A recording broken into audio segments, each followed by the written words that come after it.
ऐसी कर दे action. Santa Cruz। Video बनाना था ना। चलो इसका वीडियो दे। इधर दिखा दे, इसमें दिखाते। चलो मैं तो वॉक करके भी आगे दिया। नमस्ते सर।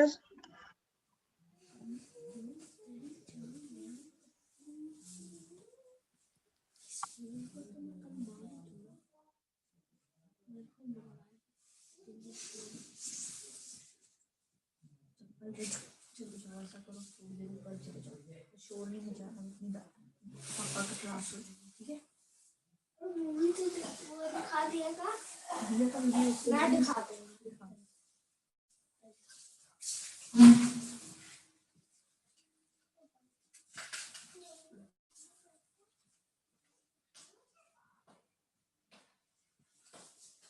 अच्छा अभी मैं कहूँगी आवाज क्यों नहीं आ रही?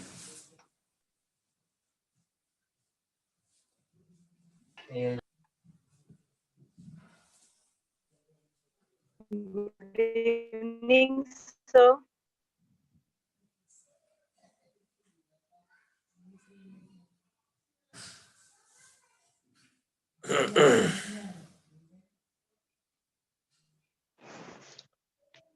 Good evening sir.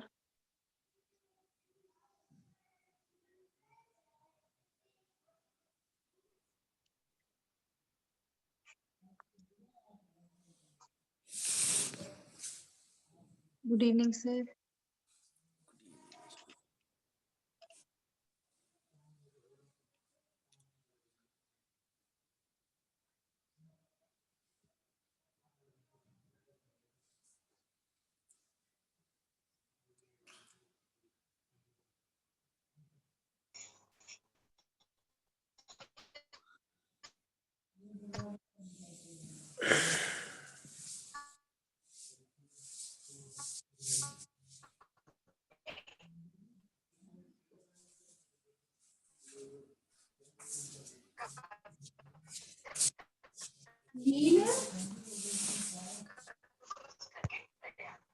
Good evening sir. Good evening जी, good evening.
Good evening everyone. Good evening sir. Good evening sir. Good evening sir. Good evening आज ये गीता जयंती महोत्सव होता है, चलता है, और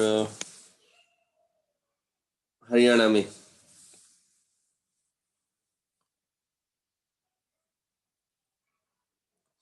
और आप लोगों को क्या होता है क्या पंजाब में?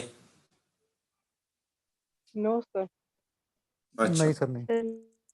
पंजाब में नहीं होता। दिल्ली में? सर दिल्ली में भी ऐसा सेलिब्रेशन नहीं होती। अच्छा अच्छा अच्छा अच्छा। यहाँ तो धरने ज्यादा होते हैं सर, कोई प्रॉब्लम होती है दिल्ली में धरना हो जाता है सर। ये धरना तो देखो जी हो रहा है। चल भी रहे हैं सर। भगवान शुक्र करे सब कुछ सब ठीक। चीज ठीक हो जाए टाइम पे सर, की जरूरी है। सही बात है। देखिए इस कमरे में बैठकर या अपन जितने भी लोग बैठे हुए हैं वो कमरों में ही बैठे हुए हैं ना, और कंबल ले रखा है, रजाई ले रखी है। किसी भी आदमी को सड़क पर उतरना पड़े, बूढ़े आदमी को भी ना, मतलब छोटा बच्चा हो, माता बहनें हो, इतनी ठंड में वहां रात गुजारना अपने आप में एक वो है, चैलेंज है सर, चैलेंज डिफिकल्ट है, टाइम। और एक सजा है, वो मैं इसे मानता हूँ ना। हाँ जी सर, बिल्कुल। बहुत सर हमारे नोन भी कई गए हुए हैं ना, तो लगता है कि खाने पीने के लिए मिल रहा है, पर सर वैसे प्रॉब्लम्स बहुत है वहाँ पे। नहीं डॉक्टर साहब, वो इट्स वेरी इजी टू से डॉक्टर साहब, अगर मैं आपको पिज्जा देके 4 डिग्री सेंटीग्रेड पर 20 सड़क में खड़ा कर दूं तो कैसा, मतलब हाँ जी, बर्फ बर्फ बिल्कुल, मतलब कभी भी बर्फ नहीं जैसी ठंड जब जाएंगे बारिश सर। पड़ रही हो। बहुत बिल्कुल सर, हे कभी भगवान। भी नहीं जाएंगे, घर से भी नहीं। सर बुजुर्गां ਨੂੰ ਕਾਫੀ ਦਿੱਕਤ ਦਾ ਸਾਹਮਣਾ ਕਰਨਾ ਪੈਂਦਾ ਹੈ। दिल रोता है, भगवान करे सब कुछ ठीक हो जल्दी से, जो वो चाहते हैं वो हो, और ये घर लौटे अपने, और सब कुछ। इट्स वेरी सैड, बड़ा मुश्किल है करना ये सब कुछ ना। हाँ जी सर।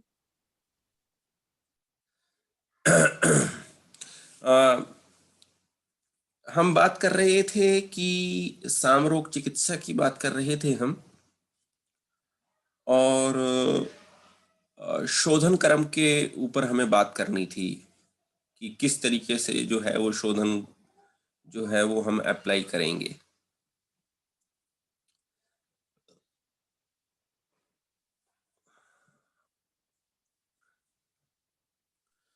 देखिए शोधन कर्म जो है वह हम एक तो एक्यूट जो साम कंडीशन होगी उसमें, ठीक है ना, या ये हम कह लें कि जब आम जो था वो कोष्ठगत है, यानी कि दो चीजें जो है वो मुझे बहुत अच्छी तरीके से समझ लेनी है।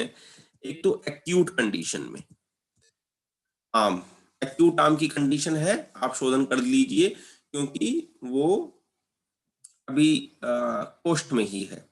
दूसरा कोष्ठ मतलब अब इसका जवाब भी दूसरा यही है कि वो कोष्ठ में हो, है ना, एक्यूट हो और कोष्ठ में हो। कोष्ठ में अब मुझे डिसाइड करना है कि मुझे क्या करना है, इस पर हमने पहले चर्चा कर ली थी।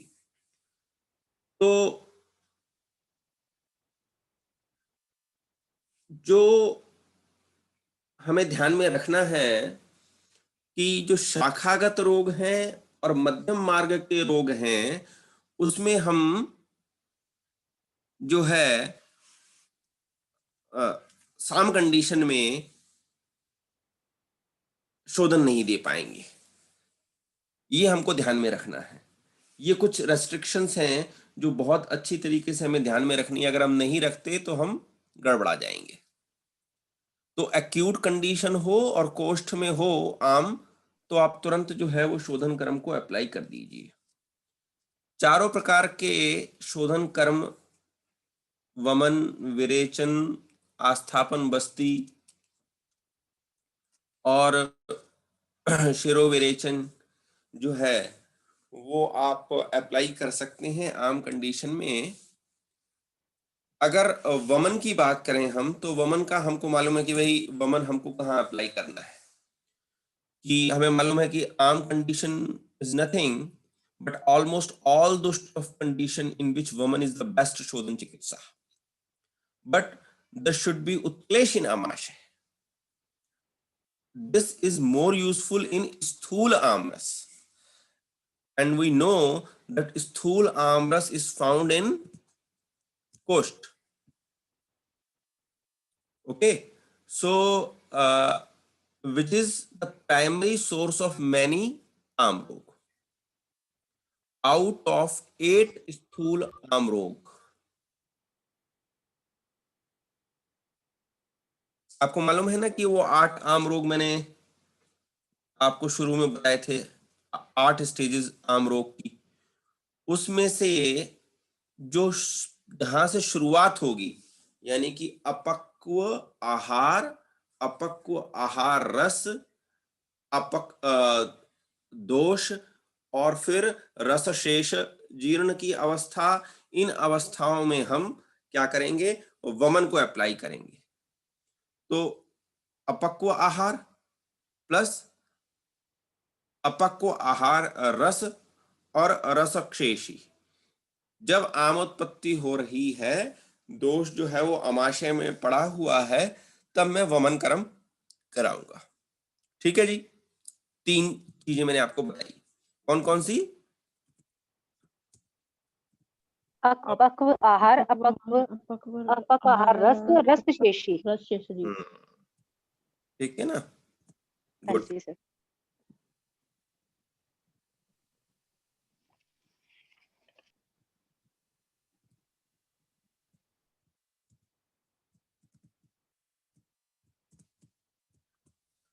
इन 3 अवस्थाओं में जब आम उत्पत्ति की उत्पन्न हो रही है, तब मैं क्या करा दूंगा, वमन करा, वमन। और नंबर 2 कि आम विद दोष उत्क्लेश, दोषों का उत्क्लेश हो रहा है और वो अमाशय में है, तो आसन्न मार्ग निर्हरित का नियम लागू करते हुए मैं, क्योंकि अमाशय में वमन कराया जाता है, तब मैं करा दूंगा। उसके पश्चात कुछ क्रॉनिक कंडीशंस भी होती हैं, और क्या होता है कि रिकरेंट सामरोग होता है, बार बार जो है आपने शमन दिया, फिर ठीक हो गया, फिर हो गया। ऐसी कंडीशन आपको मिलेगी पांडु में, शोथ में, पिटब में, घृणी में, श्वास में, कास में और छर्दी में। इन जीर्ण व्याधियों में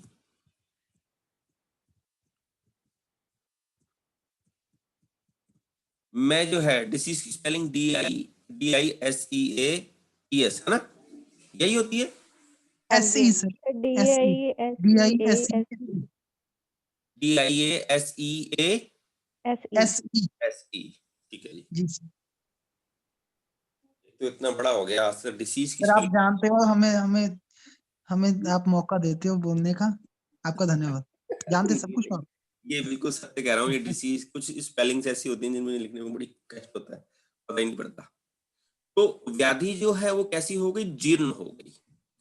जब मैं जीर्ण व्याधि कहता हूं तो आपको समझ लेना चाहिए कि दोष में जो आहार आपने ग्रहण किया था, वह सूक्ष्म आमरस जो था वो एल्वोलाई के, वो जो है माइक्रोविलाई के द्वारा अवशोषित हुआ और संपूर्ण शरीर में प्रसर किया। अब हमारे पास, जैसे हमारे पास आता है कि मैंने आपको व्याधियों के नाम बताए, मैंने आपको कहा पांडु, मैंने आपको कहा शोथ, मैंने आपको कहा किटिब, मैंने आपको कहा ग्रहणी, मैंने आपको कहा श्वास,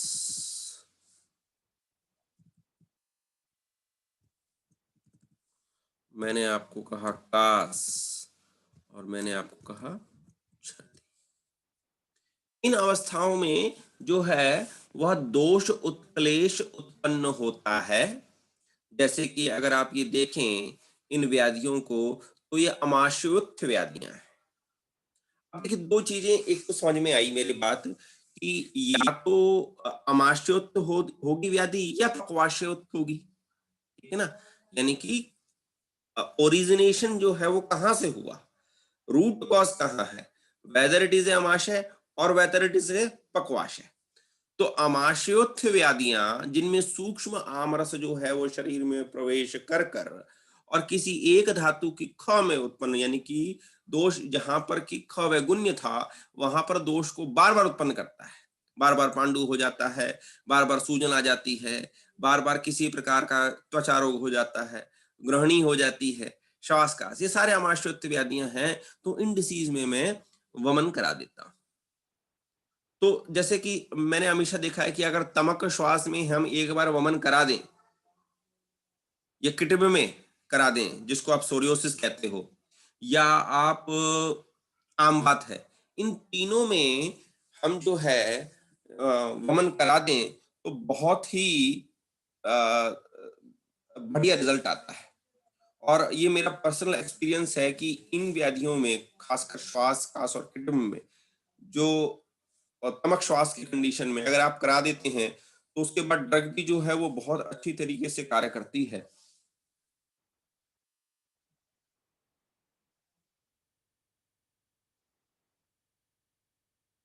कहीं पर क्या होगा कि कुछ डिसीजेज ऐसी हैं जैसे ज्वर है, शीत पित्त है और कंडू हो रही है, तब भी जो है आप वमन जो है वो दे सकते हैं। ठीक है, तो वमन के द्वारा बेसिक चीज है कि वमन के द्वारा हम कफ का निर्हरण करते हैं। कफ जो है वह अमाशय उसका मुख्य स्थान है, और अमाशय तथा अमाशय से ऊपर के स्थान जहां पर की अमाशयोक्त व्याधि, अमाशय से उत्पन्न व्याधियां, तो श्वास काश किटिब आदि जो भी व्याधियां हैं, रसगत व्याधियां जो हैं, उनमें हम यूजुअली जो है वो वमन कर्म दिया करते हैं। नंबर 2 पर आता है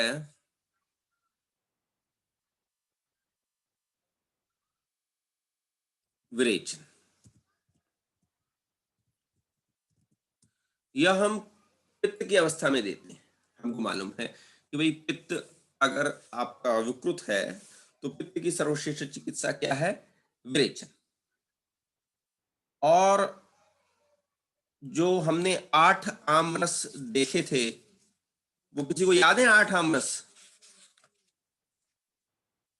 अपक्व आहार, अपक्व आहार रस, रसशेषी, आहार रस प्लस दोष, साम दोष, अपक्वमल।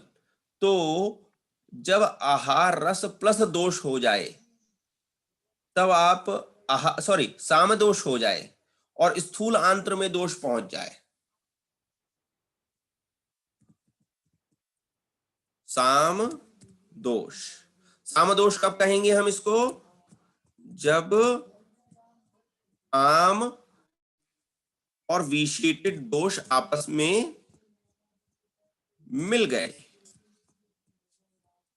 ठीक है, अब साम दोष, एक बात कि साम दोष की अवस्था में, नंबर 2 कि मुझे कहां देना है, कहां कि अपक्व मल की अवस्था में, नंबर 3 कि दोष कहां हो? स्थूल आंत्र में।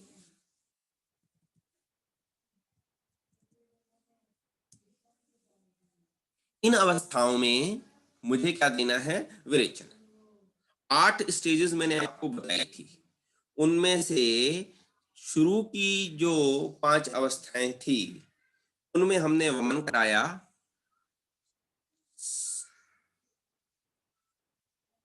4 अवस्थाएं जो थी, 5वीं अवस्था जो सामदोष थी, जो कि स्थूलांत्र में है, अपक्वमल स्थूलांत्र में है, इन दोनों अवस्थाओं में हम क्या कराएंगे? विरेचन कराएंगे। ठीक है जी, यहां तक क्लियर है आपको? जी सर। किसी को ना हो तो बताओ। Yes, sir. क्लियर है ना? तो विरेचन, एक तो विरेचन जो है वो पित्त की चिकित्सा है। साम दोष जो है वह क्या है? आम प्लस दोष, अपक्वमल है और स्थूल आंत्र में है, तो उस अवस्था में मैं क्या करूंगा? विरेचन कर्म कराऊंगा। अब इसमें क्या होगा कि पाचक पित्त जो है, हम ये कहते हैं ना कि विरेचन जो है वह पित्त की चिकित्सा है, तो पाचक पित्त और समान वात, तो 3 चीजें थी। यानी कि मैं अब चीजों को थोड़ा सा खोल रहा हूं कि मतलब जो लार्ज इंटेस्टाइन में जो जीआईटी में चीजें गवर्न कर रही हैं, उसमें क्लेदक कफ है। तो जब क्लेदक कफ को यदि सुधारना है तो मैं वमन दे देता हूँ, और यदि मुझे पाचक पित्त को सुधारना है तो मुझे विरेचन देना पड़ेगा, और मुझे समान वात को सुधारना है तो मुझे निरूबस्ती का उपयोग करना पड़ेगा। ये बात समझ में आती है आपके? हाँ जी सर। आ गई समझ में ना? नहीं सर। नहीं समझ में आई है? ठीक नहीं है। सर। नहीं सर। हाँ जी, एक मिनट। देखिए, अब जो भोजन के पाचन के लिए हमें 3 चीजें चाहिए, है ना? मतलब अमाशय की स्थिति में आप देखोगे अमाशय में क्या है, एक तो क्लेदक कफ है, ठीक है जी, जी। जो कि भोजन को क्या करता है, अगर आहार पाक क्रम को समझिए एक बार, अन्नम आदान कर्मा तू प्राणः कोष्ठम प्रकर्षति। आदान कर्म के द्वारा जो है अन्न को किस में लाया गया, अमाशय में। फिर वहां पर क्या होता है कि अन्नम आदान कर्मा तू प्राणः कोष्ठम प्रकर्षति तद्रवैर भिन्नम संघातम स्नेहेन मृदुता कथम। तो जब फंडस में फूड आया तो वहां पर क्या किया जाता है, उसका बोलस बना दिया जाता है। वो किसके द्वारा बनाया जाता है, क्लेदक कफ के द्वारा, ठीक है।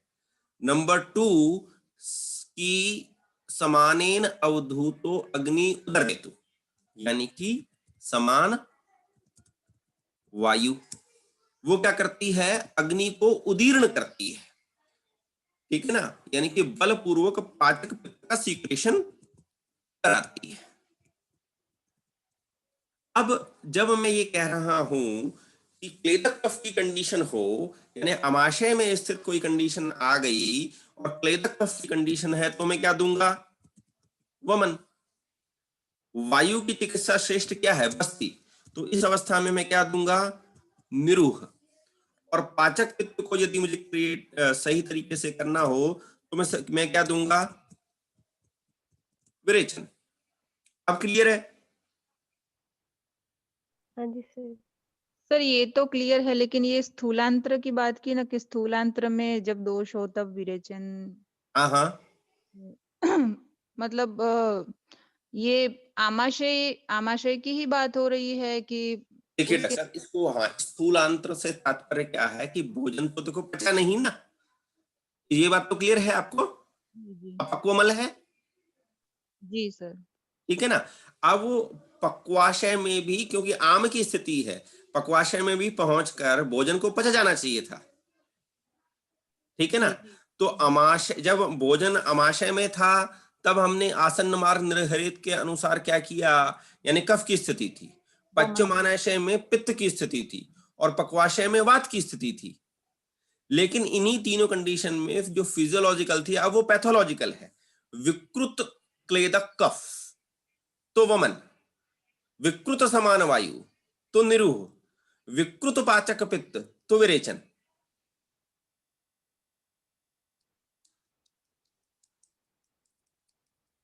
सीमा जी, सर ये तो समझ में आया, लेकिन ये पक्वाशय की स्थिति है, ये स्थूलांत्र की जो आप बात कर रहे हैं, मैं ये पूछ रही हूँ।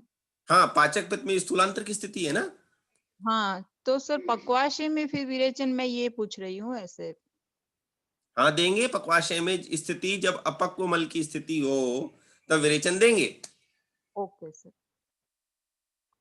कि नहीं? अब आई बात समझ की नहीं? जी जी सर। ठीक है ना।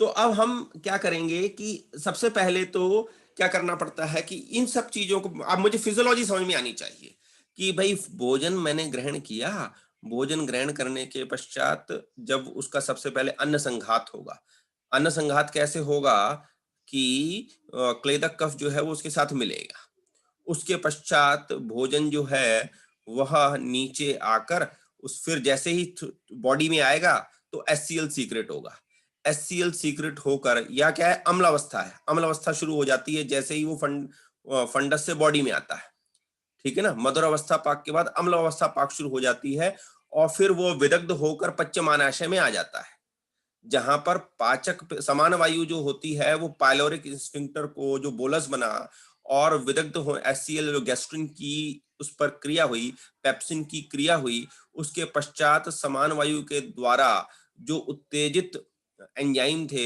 उनके द्वारा इसको जो समान वायु से हम क्या लेते हैं, जो ऑर्बिट प्लेक्सिस होता है स्टमक का वह सिक्रेशन करता है और फिर वही वायु को धक्का देता है, तो पाइलोरिक स्फिंक्टर खुलकर भोजन जो है वो ड्यूडेनम में आ जाता है।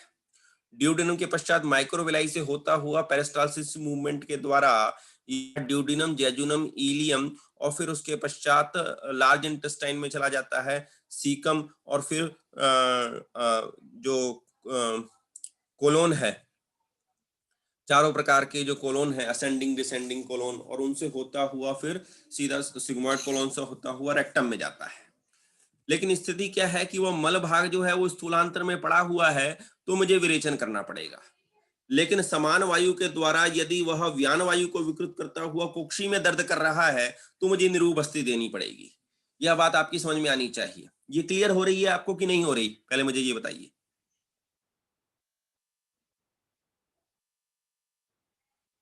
सर समान वायु से व्यान वायु में तो कुक्षी में ये समझ में नहीं आया। समान से अपान में होगी, पता नहीं। अच्छा, अभी आप इसको इतना समझ में आ रहा है आपको? जी जी सर। ठीक है, ठीक है। अब विरेचन हम कहाँ देंगे, क्योंकि अभी मुझे समानवाद पर भी बात करनी है कि किस तरीके से होता है।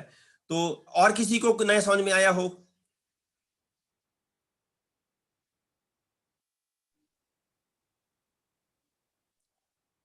आ गया सर, आ गया। सर ये पॉइंट तो आप बाद में क्लियर कर ही देना, समान वायु से व्यान वायु के द्वारा कैसे विकृत हो रहा है। हाँ, वो मैं क्लियर करूंगा। नहीं, यहाँ तक जो विरेचन किस कंडीशन में करा रहे हैं हम, वो क्लियर है कि नहीं है, मुझे ये बताइए। ये हो हाँ गया जी सर, सर, ये क्लियर है सर। अब यानी कि किस किस कंडीशन में हम करा रहे हैं कि आम आहार रस इस कॉम्बिनेशन विद दुष्ट दोष, यानी साम दोष की कंडीशन में, फिर अपक्व मल और स्थूल मल इन पक्वाशय, इन कोष्ठ स्तब्धता कंडीशन, यानी वात के संचय से प्रथम क्रियाकाल में जब वात संचित हुई, तत्र संचितानाम खलु दोषानाम स्तब्धता पूर्ण कोष्ठता। ठीक है जी, उस अवस्था में मैं विरेचन कराऊंगा। To eliminate sthula amarasa in the koshta to prevent absorption, thus preventing the ama in circulation. हम विरेचन को तुरंत वहां पर ही जो दे देना चाहिए, सद्य विरेचन दे देना चाहिए, क्योंकि यदि वह आमरस जो है वो विलाई के द्वारा अवशोषित हो गया, सूक्ष्म आमरस, तो वो विभिन्न प्रकार के जटिल रोग जो है वह सर्कुलेशन में जाकर करेगा। To break down the chain process of आमोत्पत्ति by eliminating स्थूल आमरस, हमको तुरंत जो है वो स्थूल आमरस को बाहर निकाल देना चाहिए। किस किस कंडीशन में? इन स्थूल आमरस कंडीशन लाइक अजीर्ण, ग्रहणी, अल्सक, अतिसार। अब आप कहेंगे सवाल कि सर आपने ग्रहणी में वमन भी बताया था, ग्रहणी में विरेचन भी बता रहे हैं। तो जहां पर पैत्तिक ग्रहणी होगी वहां पर विरेचन, जहां पर कफज ग्रहणी होगी वहां पर वमन देना है आपने।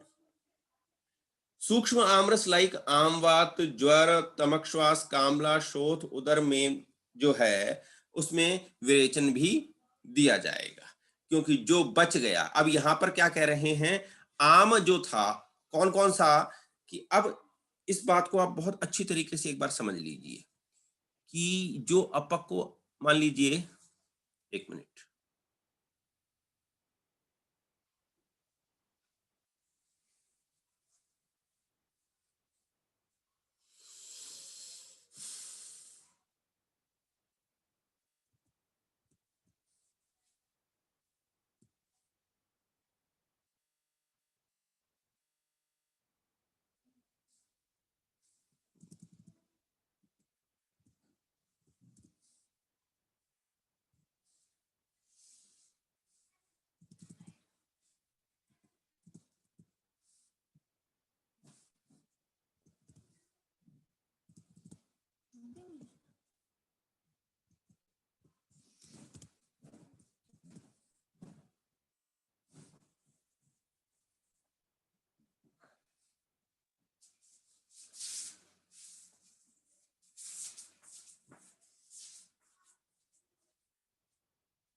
ये आपको स्क्रीन शेयर हो रही है?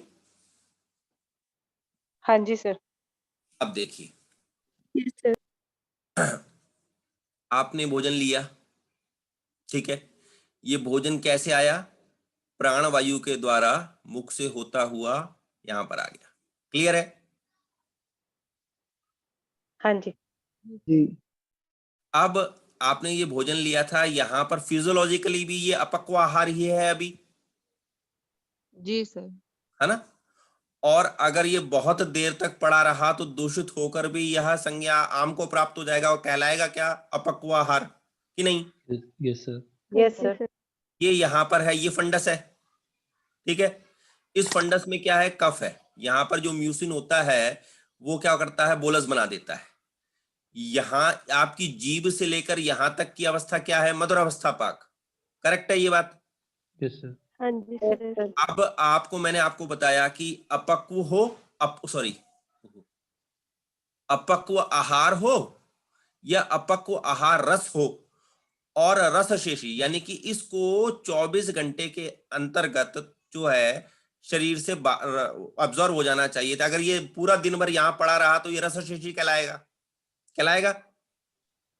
हाँ हाँ जी जी। Yes sir. सर। हाँ जी तो सर। ये आसन्न मार्ग हो गया। मैं यहां पर अगर फूड पड़ा हुआ है, यहां पर स्टेज देखूंगा मैं, तो यहां पर यदि फूड पड़ा हुआ है तो मैं आसन्न मार्ग के द्वारा यह वमन करा दूंगा। 3 कंडीशन, 8 में से 3 कंडीशन ये थी। जी सर बिल्कुल। अब उसके बाद हाँ चौथी जी सर। कंडीशन भी जो थी वो ये थी कि भाई हमने ये कहा था कि चौथी कंडीशन ये थी आहार रस प्लस दोष मिले नहीं, अभी आहार रस प्लस दोष है, उनको भी वमन के द्वारा बाहर निकाल देंगे। अब उसके पश्चात यहां पर जैसी आया तो ये बॉडी है, फंडस के बाद बॉडी। यहां से समान वायु ने क्या किया? अग्नि को उदीर्ण किया, यानी कि HCl था, फिर उसने पेप्सिन वगैरह एंजाइम निकाले और ये भोजन का पाचन जो है वह शुरू हो गया। ठीक है? Yes sir. हाँ जी sir. Okay sir. Okay physiological स्थिति है, लेकिन आपका भोजन पच नहीं रहा, ठीक है? लेकिन फिर भी भोजन जो है वो थोड़ी पेरिस्टालसिस मूवमेंट के बाद बहुत देर बाद पड़े रहने के बाद वही भोजन जो कि यहां था इसको निकाल देना चाहिए था, पर आपने निकाला नहीं। निकालने के बाद जब ये यहां से होता हुआ यहां पर आ गया, ठीक है? अब यहां से होता हुआ जैसे ड्यूडिनम जेजुनम, यहां से ये यहां पर ये आ गया अपना इस यहां पर सीकम से कोलोन की स्थिति में, जिसको आप क्या कह रहे हो? स्थूलांतर कह रहे हो,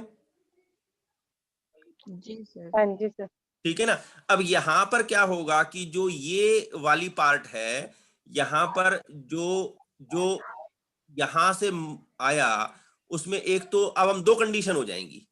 एक तो स्थूल मल है, ठीक है?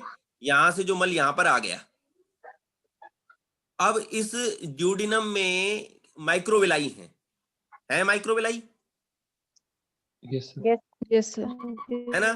तो वो अगर वो एब्जॉर्ब हो गया तो वो सूक्ष्म आमरस हो गया, ठीक है? नहीं हुआ तो वो यहां पड़ा हुआ होता हुआ कहां पहुंच जाएगा? सीकम में। सीकम में। अब इसको आप क्या कहोगे? अब आप इसको रस नहीं कह रहे, अब आप क्या कह रहे हो? ध्यान देना, मैंने क्या कहा है? मल, अपक्व मल, इन स्थूल आंत्र और सामदोष, दो चीजें मैंने आपसे कही स्थूलांतर में आ गई। कौन कौन सी?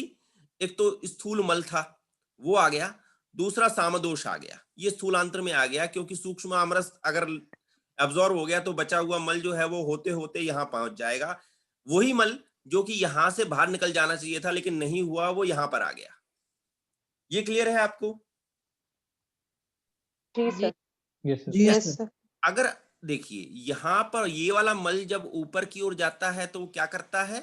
वो कफज ग्रहणी उत्पन्न कर सकता है, वह शोथ उत्पन्न कर सकता है, वह श्वास और कास उत्पन्न कर सकता है, ठीक है? वो ज्वर भी उत्पन्न कर सकता है। लेकिन जब ये मल यहां पर आ गया तो ये क्या उत्पन्न कर रहा है? अजीर्ण उत्पन्न, विदग्धाजीर्ण की स्थिति उत्पन्न कर सकता है, विष्टब्धाजीर्ण की स्थिति उत्पन्न कर सकता है, अनाह की स्थिति उत्पन्न कर सकता है, अतिसार की स्थिति उत्पन्न कर सकता है और ज्वर की स्थिति की उत्पन्न कर सकता है। अब ये हमने यहां पर देख लिया कि ये मधुर अवस्था पाक था, ये अम्लावस्था पाक था, ये कटु अवस्था पाक था। अब उसके पश्चात यहां पर यहां से लेकर यहां तक हमने कहा, अब आप कुछ लोगों ने कहा सर हमें ना ये समानुपात वाली बात समझ में नहीं आई, ठीक है? अब देखिए हम मान के चल रहे हैं कि ये समानवात है जो कि क्या करती है, समानेन अवधूतो अग्नि उदीरयतु, अग्नि का उदीर्ण करती है। फिर हमने समान वायु का श्लोक क्या है,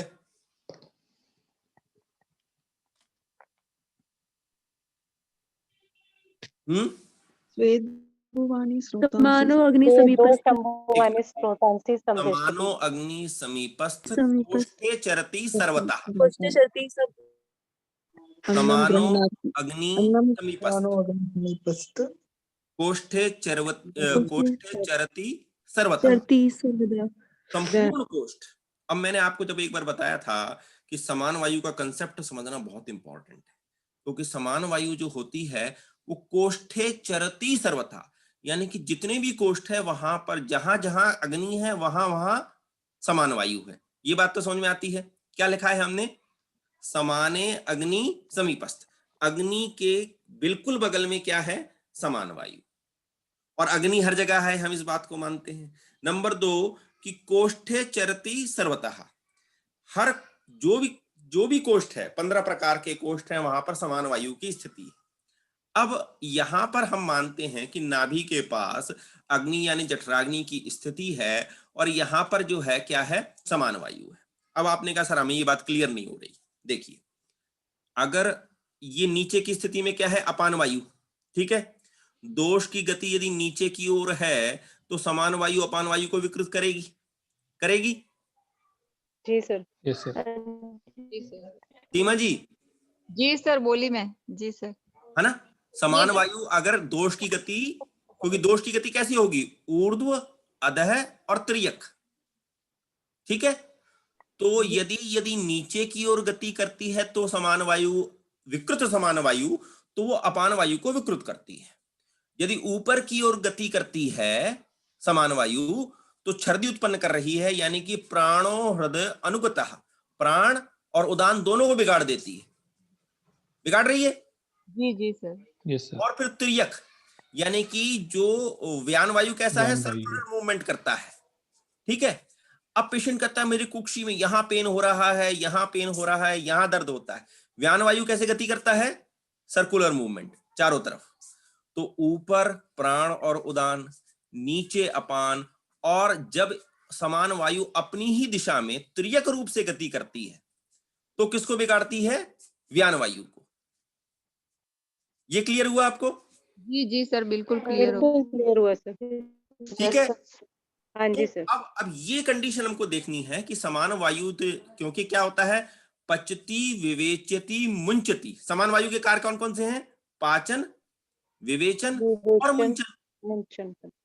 यानी कि वो आप पाचन कर देगी, डाइजेस्ट कर दिया, पचती, विवेचन, फिर विवेचन करेगी कि भाई कौन सा एब्जॉर्ब होना है, सिलेक्ट करेगी कौन सा एब्जॉर्ब होना है और कौन सा स्थूलांतर को जाना है, ठीक है। और जो स्थूलांतर को जाना है उसका मुंचन कर देगी, यानी कि उसको आगे की ओर भगा देगी। जब विकृत समान वायु हुई तो जब वो नीचे की ओर गति करती है तो अपान वायु को, ऊपर की ओर गति करती है तो प्राण और उदान को, और इधर और त्रियक रूप से गति करती है तो व्यान वायु को विकृत करती है। और उसी प्रकार से अब जब ऊपर की ओर गति करते समान वायु विकृत थी, उसने पाचन सही नहीं किया, रस जाकर छाती में जमा हो गया, श्वास, कास आदि रोग उत्पन्न हो गए, ठीक है। और रस धातु भी दुष्ट हुई तो प्रथम रूप से, क्योंकि रस धातु त्वचा पे होती थी, तो विभिन्न प्रकार के कुष्ठ रोग भी उत्पन्न हुए। यहीं पर रही तो अजीर्ण, सूचिका, ग्रहणी आदि रोग उत्पन्न हुए। नीचे की ओर उत्पन्न हुई तो विबंध उत्पन्न हुआ, और त्रियक रूप से गति हुई तो कुक्षी और पार्श्व में दिक्कत हुई। और इसीलिए हमने कहा कि जैसे गुल्म होता है तो 5 प्रकार का है, हृदय बस्ती, नाभि और दोनों पार्श्व, ये दोनों पार्श्व। यानी कि अगर हम इसके 9 बॉडी रीजन करें तो 9 बॉडी रीजन में right hypochondriac, left hypochondriac, right lumbar, left lumbar, right iliac, left iliac, इन सब में जो पेन होंगे और यहाँ पर जो ऑर्गन होंगे, उन स्थिति में जो अवस्थाएं होंगी उनको हमको समझना है। तो समान वायु का रोल आपको समझ में आ रहा है इसमें? जी सर, बिल्कुल। बहुत अच्छे से sir. Yes sir. Okay sir, thank you. कि नहीं? जी जी सर, एकदम बिल्कुल परफेक्ट, एकदम Yes, समझ अब में। यहाँ पर देखो बात क्या है कि समान वायु केवल यही नहीं है, क्योंकि पाचन, विवेचन और मुंचन तो सेल के हर स्तर पर होना है। तो जब यहां पर हम कोष्ठ में जाने की, और फिर उसने क्या कहा, कोष्ठे चरति सर्वतः, यानी जहां जहां कोष्ठ है वहां वहां समान वायु है, और समानो अग्नि समीपस्थ, जहां जहां अग्नि है वहां वहां समान वायु है। क्योंकि अग्नि जिस चीज का पाचन करेगी उसको पाचन में सहायता, उसका विवेचन करना और उसका मुंचन करना। अब आप सवाल पूछोगे कैसे सर? देखो, रस धातु में आए तो रस धातु का भी पाचन होगा, और जो पाचन का फिर मल बनेगा, तो पाचन, उसी पाचन का विवेचन भी करना है हमको, और मुंचन भी करना है, और एब्जॉर्प्शन भी करना है। तो समान वायु तो हर को, जो 15 प्रकार के कोष्ठ हैं उन सभी में सूक्ष्म सेल के स्तर पर सेमी परमिएबल मेम्ब्रेन से किन सोडियम पोटेशियम को अंदर और बाहर आने जाने हैं, उन सब का सिलेक्शन करना, किसको आना है किसको नहीं आना है, यह क्रिया कौन करती है? समान वायु। समान वायु। डॉक्टर साहब इतने गुस्से से क्यों बोल रहे हो? नहीं सर, मैं ये सोच रही हूँ कल्प्रिट तो फिर समान वायु ही है ना मेरे माइंड में। सारी जगह पे मेन इसी का रोल आ रहा है। नहीं नहीं नहीं नहीं, उसका रोल कब आ रहा है? यहां से शुरू हुआ ना, यहां से तो प्राणवायु थी, हाँ अब जी सर। खेदक कफ था, फिर हाँ पाचक जी। पित्त और समान वायु था। मैं तो आपको ये बता रहा हूं कि समान वायु बहुत इंपॉर्टेंट है, समझना हाँ बहुत जी सर। इंपॉर्टेंट है। सवाल मुझसे ये किया गया था कि सर समान वायु ये समझ में नहीं आ रही कि ये ऐसे कैसे इसको डिस्टर्ब करेगी। Yes sir. ठीक है ना? तो हम हाँ अगर जी। चित्र बनाएंगे तो कैसे बनाएंगे?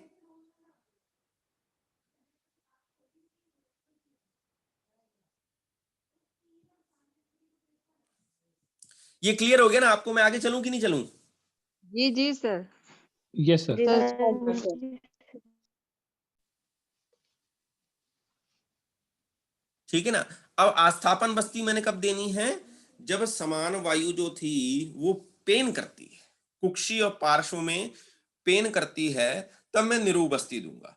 यानी कि आम जो है वो स्थूल आंत्र में है, अतिसार है, शोथ है, आम अतिसार है, और राजक्षमा की कंडीशन में मैं आस्थापन बस्ती दूंगा। विरेचन की कंडीशन मैंने आपको बता दी, वमन की कंडीशन आपको बता दी, और निरू की स्थिति मैंने आपको बता दी। अब इसके बाद आता है कि आप ये कहोगे कि सर हमको शिरोविरेचन कब देना है ना, कि नहीं? हाँ जी।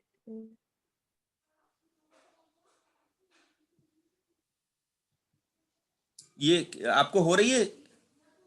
Yes sir. ठीक है। हाँ अब समान जी, वायु हाँ ने जी क्या किया? सर। हेलो, हाँ जी, क्या?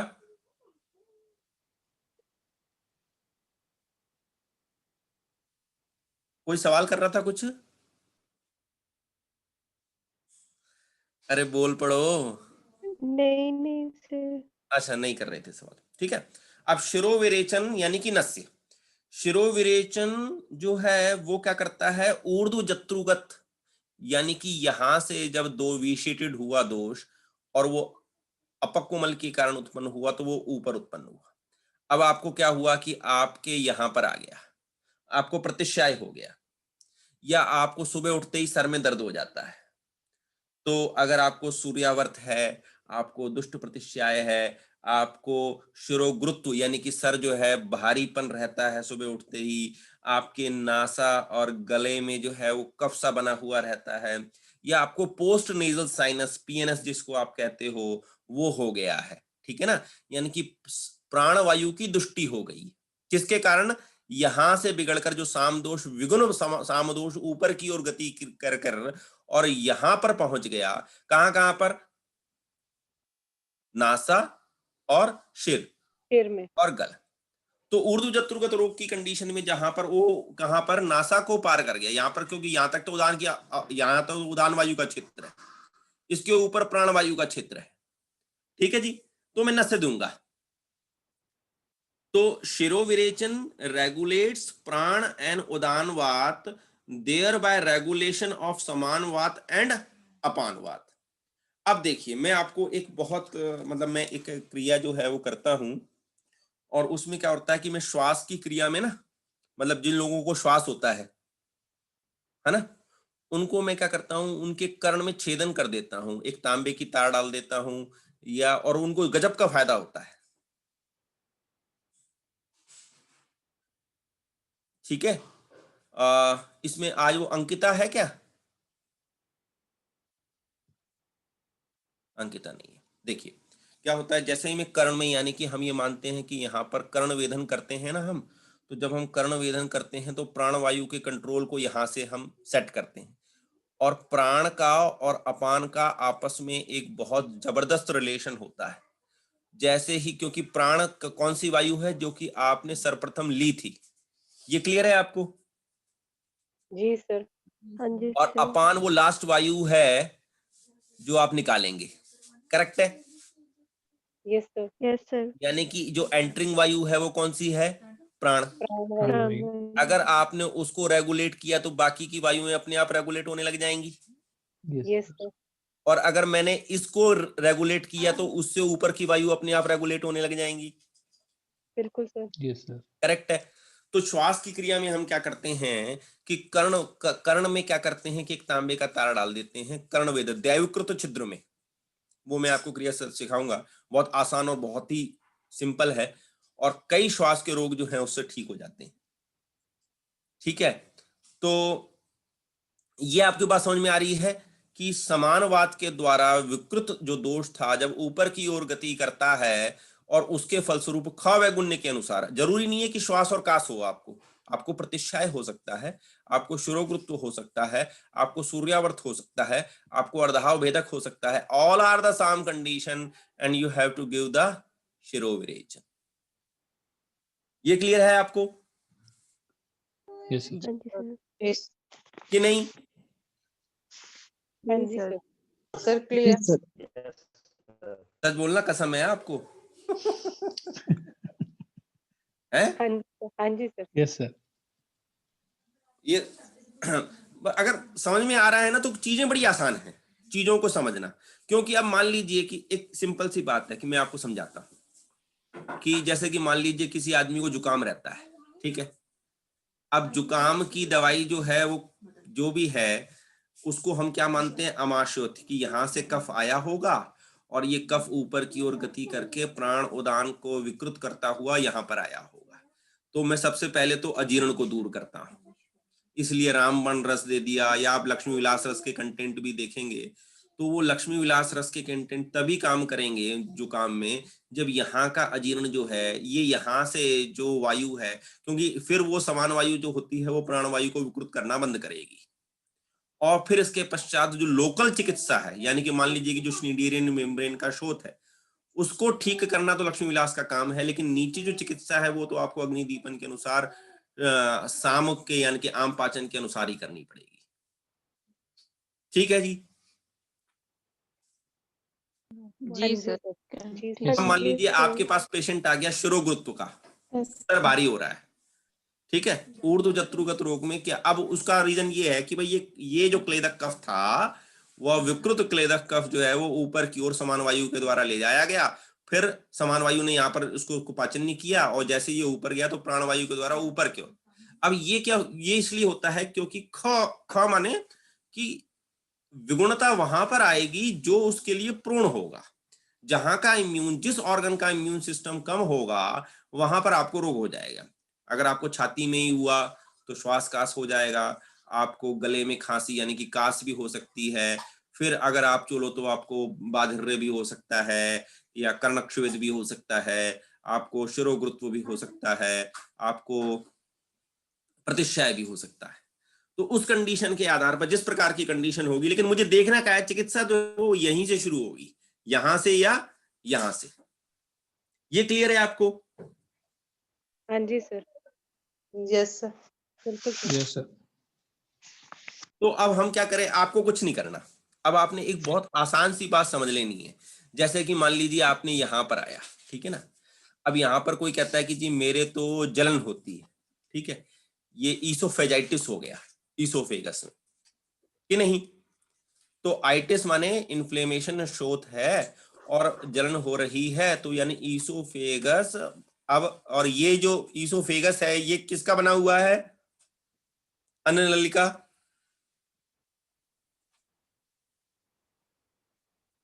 हे मेरे प्रभु, ये ईसोफेगस जो है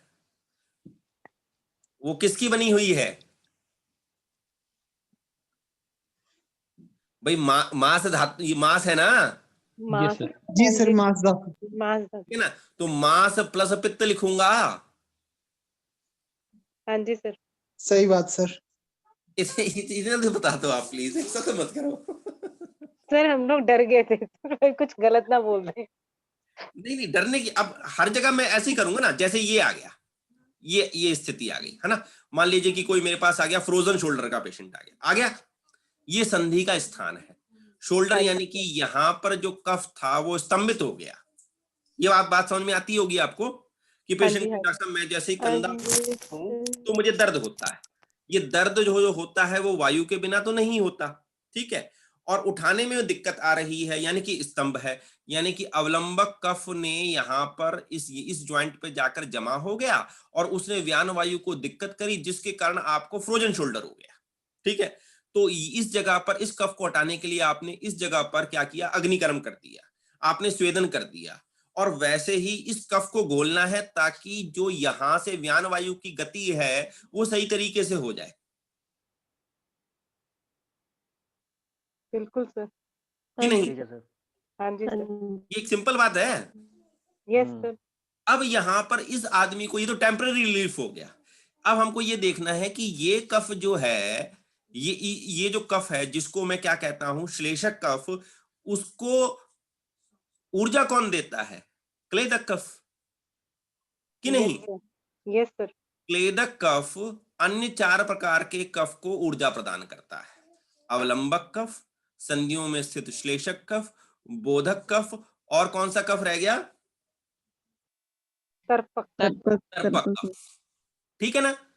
दिक्कत कहां से है? यहीं से है। शिरोगुरुत्व हुआ तो क्लेदक कफ से लेकर और तर्पक कफ तक की जो स्थिति है उसको ज्वाइंट करना पड़ेगा, कि नहीं?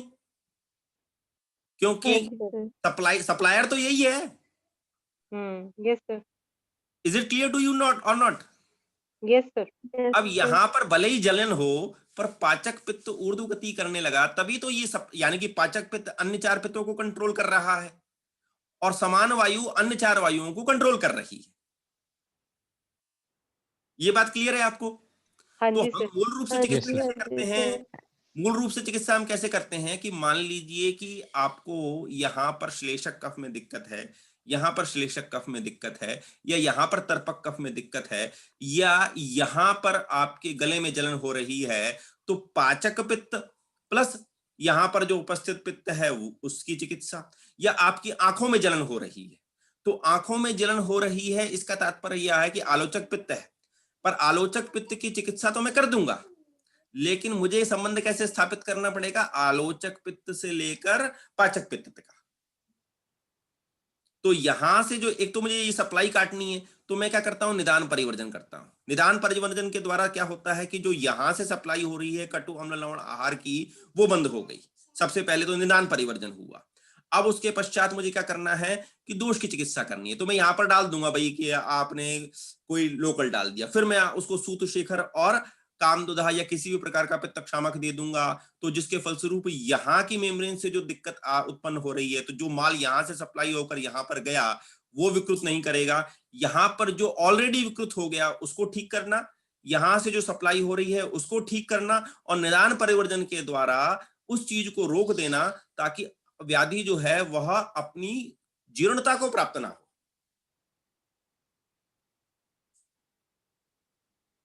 जी धन्यवाद। कोई ये जी कौन बोला? जी सर। ये बड़ा धन्यवाद। ये जी ना बड़ा सुकून देने वाला है, नहीं तो आदमी सोचते यार चुप ही बैठे है, बोले ये बके जा रहा है भाई, ये क्या चल रहा है, व्हाट इज गोइंग ऑन? नहीं सर ठीक है ना? तो चिकित्सा एक्चुअली में बहुत आसान है, हमें समझना चाहिए। प्रॉब्लम ये है कि हम क्या करने लग जाते हैं कि जैसे घुटने वाला पेशेंट आया, अब घुटना इसमें बना नहीं हुआ, लेकिन हम घुटने पर पूरा अपना फोकस कर देंगे, लेकिन हमें संबंध कहां से स्थापित करना है क्लेदक कफ से लेकर और श्लेषक कफ यहां तक, और फिर वहां पर देखना है कि स्नायु की मेनिस्कस बिगड़ा हुआ है, मेनिस्कस टियर है, तो मेनिस्कस को मैं ठीक कर सकता हूं, लेकिन अगर आप घुटने पे ही जुड़े रहे ना तो कभी नहीं होने से रहा वो, क्योंकि प्रोडक्शन से जो माल आ रहा है, कच्चा माल आ रहा है, वो सही होना चाहिए।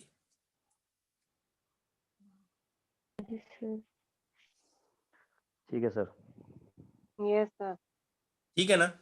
तो आप हर चीज को ठीक कर सकते हैं। आपको क्या मालूम होना चाहिए कि यहाँ पर क्लेदक कफ है, वो 4 कफों को कंट्रोल करता है, यहाँ पर जो पाचक पित्त है वो 4 पित्तों को कंट्रोल करता है, और यहाँ पर जो समान वायु है वो 4 वायुओं को कंट्रोल करती है, और वो किस प्रकार से उनका आवरण होगा, किस प्रकार से वो गति करेंगे, आपस में करेंगे, उसको समझना। फिजियोलॉजी आपकी बहुत जबरदस्त है, तो पैथोलॉजी तो बाएं हाथ का खेल है। उपक्रम आपने डिसाइड कर लिया, आज फिर चिकित्सा थोड़ी वो रह गई, पूरी नहीं हो पाई, आभ्यंतर मार्ग रोग मार्ग फिर रह गए। जल्दी जल्दी पूरा करूंगा तो फिर वो राजू भाई नाराज हो जाएंगे, बोले पैसे पूरे देते हैं, जल्दी जल्दी निपटा देते हैं। नहीं सर नहीं, आप एक्सटेंशन करते रहिए, कोई दिक्कत नहीं है। बट सर ये समझ में नहीं आएगा तो हम आगे जाके करेंगे क्या? नहीं, हमको पता है क्या मनीष जी, जो कुल मिलाकर बात है ना कि हमें एक्चुअली में क्लियर होना है कि अब यहाँ पर जो आप कंडीशन बनाएंगे ना, उन कंडीशंस को आपको समझ में आनी चाहिए। कि जैसे कि मान लीजिए कि आप अपने को बहुत कंटेंट कर लीजिए कि भाई यहाँ पर कौन सा कार्य करता है। मान लीजिए कि फाइब्रोइड यूटेरस का केस है, तो वो जो सिस्ट बनी, वो कफ वहां पर आकर जमा हुआ, तो अपान वायु, फिर वहां पर स्थित कफ, उसकी स्थिति कैसी रही, और उनका संयोजन जब आप करोगे तभी चीजें आपकी समझ में आना शुरू होंगी, अदरवाइज नहीं होंगी। बाकी तो फिर जैसे लोग देते रहते हैं कि भाई लक्ष्मी विलास दे तो रहे हैं पर पता नहीं है कि वो कैसे काम करता है, आरोग्यवर्धनी दे रहे हैं, कैसे काम करेगा वो नहीं पता। हाँ एक्सक्यूज मी सर। हाँ जी, हाँ जी। हाँ सर, आज मेरे पास भी ऐसा ना 2-3 बार केस आ चुका है, जैसे सुबह दुष्ट प्रतिशय का, कि सुबह बलगम बहुत निकलता है और कुछ खाना खाते हैं तो उसके बाद ठीक हो जाता है। तो उनको भी यही लग रहा था कि साइनोसाइटिस है या कुछ है, तो मैंने उनको बोला कि वैसे कि ये पेट की दिक्कत से है। तो सर ये जो लोग ओट्स बहुत खाने लग गए आजकल, वो भी जैसे उसकी मैंने हिस्ट्री ली तो 6 मंथ रात को ओट्स खा रहे थे, कहते शाम को 7-8 बजे, तो ये ठीक होती है डाइट्स ओट्स वाली? देखिए ओट्स को हिंदी में क्या कहते हैं? मैंने अभी पढ़ा नहीं है इसका डिटेल, मैं सोच रही थी कि आज जो होता है पढ़ूंगी। बेसिकली जौ कहते हैं, जौ है ना, वो मल को अधिक उत्पन्न करता है, रूक्ष आहार विहार है ना? हाँ रूक्ष है, ये तो मैंने पढ़ा तो था। जिनको हम उनको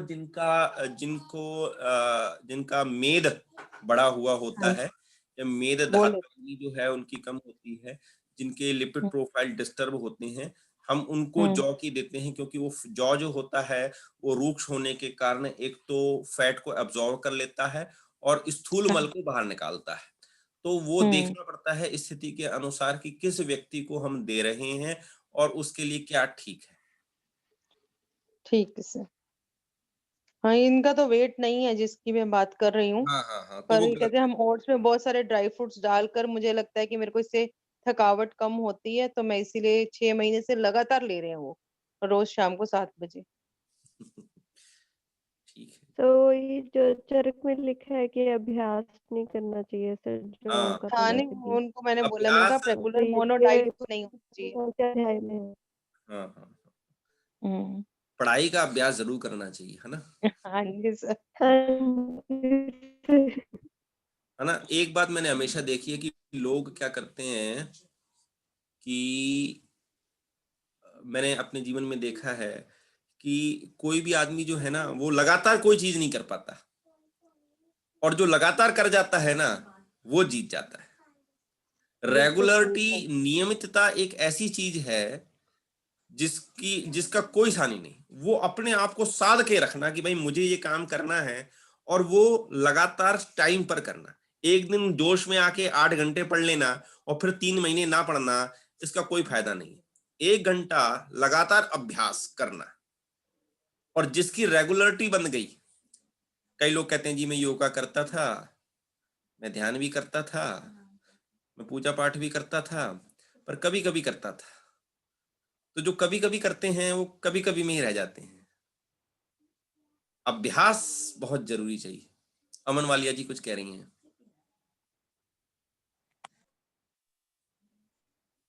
नहीं सर, वो गलती से ऑन हो गया माइक, सॉरी सर।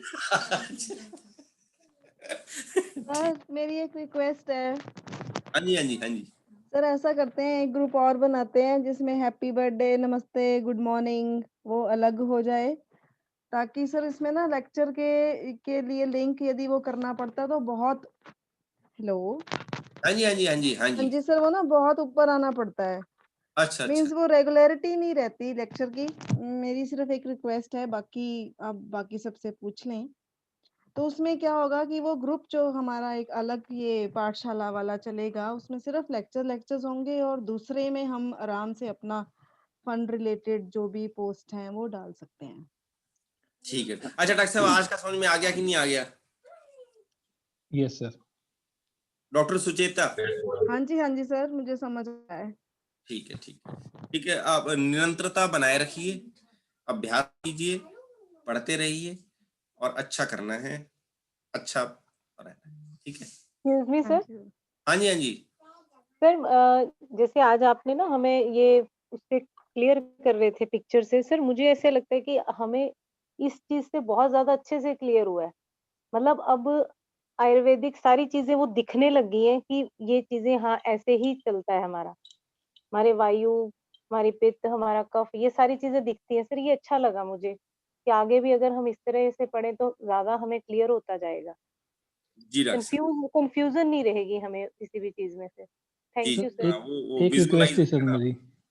हाँ जी सर, फिर वो माइंड में रहेगा, पेशेंट में भी हम उसी चीज को देख पाएंगे। फिर बहुत अच्छा से समझ आया सर, थैंक यू सर। ठीक है जी, ओके जी, टेक सर केयर। एक रिक्वेस्ट थी सर मेरी। हाँ जी हाँ जो जी। नेक्स्ट टॉपिक होता है ना, उसके बारे में थोड़ा सा हमको ये पता चल जाए कि आप ये पढ़ाने वाले हैं, तो थोड़ा सा इजी रहेगा सर हमको, ताकि हम थोड़ा पढ़ सके उसके बारे में। एंड जब आप जी उसको रिवाइज करेंगे तो दैट विल बी डबल सा, थोड़ा सा इजी हो जाएगा हाँ करने हाँ, का। बिल्कुल बिल्कुल बिल्कुल। ये रिक्वेस्ट थी सर बस। Thank you sir, thank you very much sir. Okay, take care. Good night all of you. Good धन्यवाद नाइट आपका। Sir, good night. Good night sir. Thank you sir. Sir